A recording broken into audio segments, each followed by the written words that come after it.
আসসালামু আলাইকুম। আশা করি সবাই ভালো আছেন। আলহামদুলিল্লাহ, আল্লাহর অশেষ রহমতে আমরাও খুব ভালো আছি।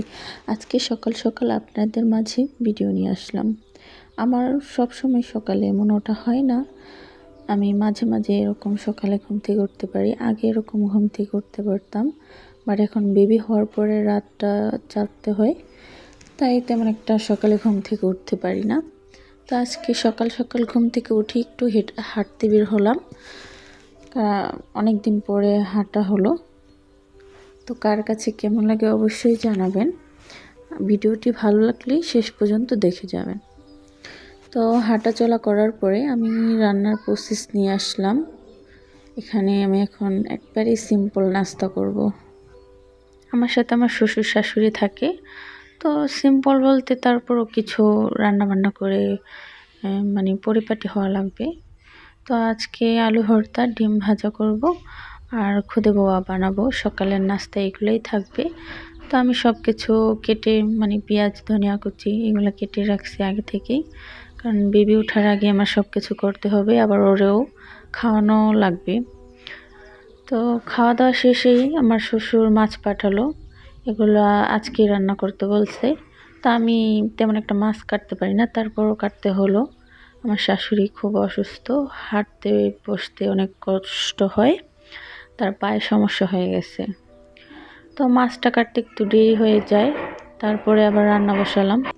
আজকে আমি শাক রান্না করব। আমার শাশুড়ি এগুলা 3 দিন যাবৎ ভুরাই রাখছে, আমি আসলে রান্না করে খাওয়াবো তার জন্য।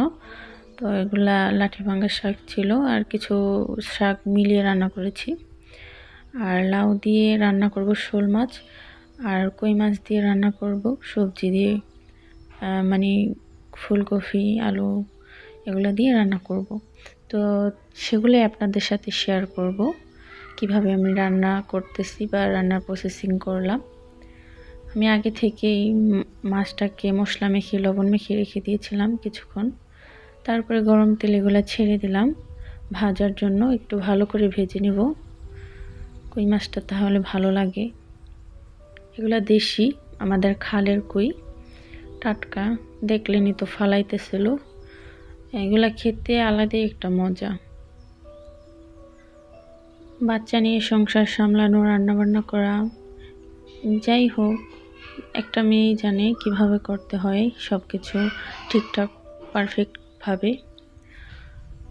তো আমি ওইভাবে করতেছি রান্না। আমি একটু থামাই থামাই করি, কারণ আমার বেবি খুবই ছোট, ওকেও দেখে শুনে রাখতে হয়। ওর দাদি দেখে, বাট ছোট বাবু তো কোথায় চলে যায়, দৌড় দেয়, কোথায় খবর থাকে না।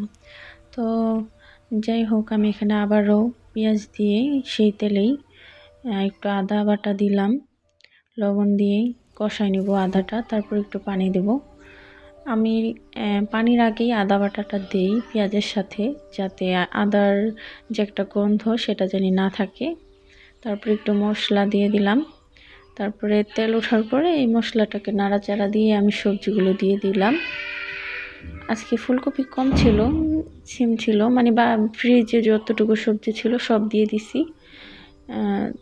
তার ফাঁকে আমি গাছের পেঁপে খেলাম, আমাদের নিজেদের গাছে। আমাদের বাসায় মূলত সব কিছুই বোনা হয় এই সিজনে। বর্তমানে ফুলকপি, বাঁধাকপি, লাল শাক সব কিছু বোনা হয়েছে, টমেটো, লাউ গাছ, সব কিছু। আমরা সব কিছুই বুনে খাই মোটামুটি। আমার রান্নাবান্না করতে খুবই ভালো লাগে, মানে জানি না কেন, আমি ছোট থেকেই রান্নাবান্না করতে খুব পছন্দ করতাম। আমার একবার তো ছোটোবেলা জোলাবাতি খেলতে যেয়ে আমার মুখে পুড়ে ফেলছিলাম, গরম খিচুড়ি মুখে পড়ে গিয়েছিল। যাই হোক, আলহামদুলিল্লাহ এখন মানে ঠিক আছে চেহারাটা। এখন আরেকটা রান্নার জন্য প্রসেসিং করে নিচ্ছি। গরম তেলে পেঁয়াজ মরিচ দিয়ে আমি এগুলাকে এখন করে নিচ্ছি, আগেরভাবেই কষায় নিব এগুলা ঠিক করে। তারপর পরিমাণ মতো একটু মশলা দিয়ে দেব। আমার শ্বশুর একটু ঝাল বেশি খায়, শাশুড়ি একটু ঝাল কম খায়, তাই নিয়ে তাদের মধ্যে খুব ঝামেলা হয়। আমার শ্বশুর চুপি চুপি এসে বলে, মা একটু ঝাল বেশি দিবা, আর শাশুড়ি বলে, মা ঝাল একটু কম দিও, আমি না হলে খেতে পারি না।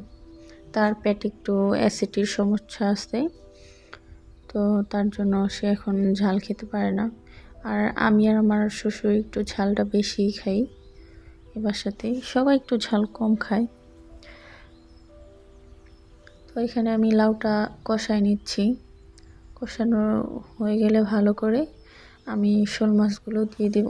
আমি শোল মাছগুলো ভেঙে রান্না করি নাই, একটু ভেজে নিয়েছিলাম তেলে। দেখছেন প্রথমে, হয়তো আমার এইভাবে ভালো লাগে খেতে, ভেঙেও ভালো লাগে। একটু ভিন্নতা করে নিলাম, সব সময় একভাবে খেতে তো আর ভালো লাগে না। তো এখানে জিরা ফাঁকিটা একটু দিলাম, ধনিয়া কুচি দিয়ে দিলাম। ভিডিওটি ভালো লাগলে সবাই লাইক কমেন্ট শেয়ারের মাঝে ভালোবাসা দিয়ে যাবেন, পাশে থাকবেন। দেখা হবে আবার নেক্সট ভিডিওতে। ভালো থাকেন, সুস্থ থাকেন। আল্লাহ হাফেজ, টাটা।